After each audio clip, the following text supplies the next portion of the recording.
महाभारत का चरित्र कहता है भंडारा वो कराता है जिसकी जिंदगी में कोई पुण्य प्रबल हुआ हो, वो भंडारा कराता है। और भंडारा खाने वाला भी वो होता है जिसने जिंदगी में कोई पुण्य करा हो।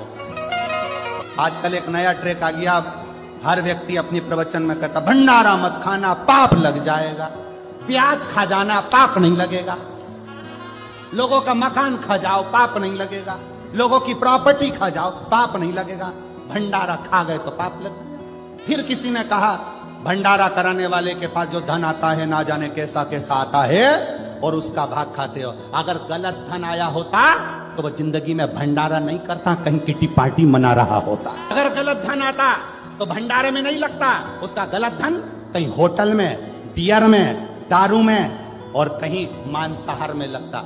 उसका धन अच्छा था इसलिए उसने भंडारा करा और तुम अच्छे थे इसलिए भंडारा खाया।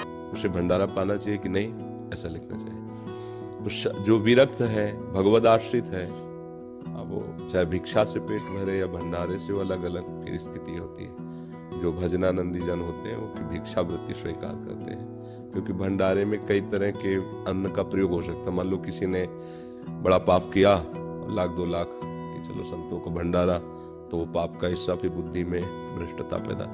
लेकिन गृहस्थ को नहीं पाना चाहिए, कदापि नहीं। जहां भी प्रसाद ले तो बस इतना ले सकता है। मान लो कोई ऐसा कहता है कि भगवान का प्रसाद है, वो भी मंदिर में, गली कूचे में नहीं। ऐसे कोई हलवा बांट रहा है, चाय बांट रहा है, आप पी रहे हैं, गृहस्थ के लिए ये बात निषेध है।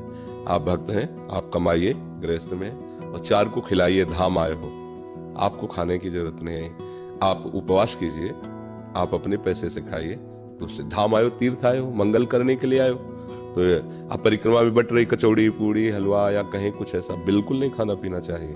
आप समझिए यहाँ जो हो रहा है वो दान हो रहा है। दान लेने का अधिकार आपका नहीं है, आपका दान करने का अधिकार है। आप गृहस्थ में हैं, पैसे नहीं है, मत कीजिए दान, पर लीजिए भी नहीं। आपके भरपेट भोजन पाने के नहीं है तो थोड़ा कुछ ले लीजिए, पानी पी लीजिए, 1-2 दिन वास कीजिए, चले जाइए। पर यहाँ किसी के यहाँ जैसे भंडारा हो रहा है, जाके बैठ गए खा लो। समझ गए? कोई संशय इसमें?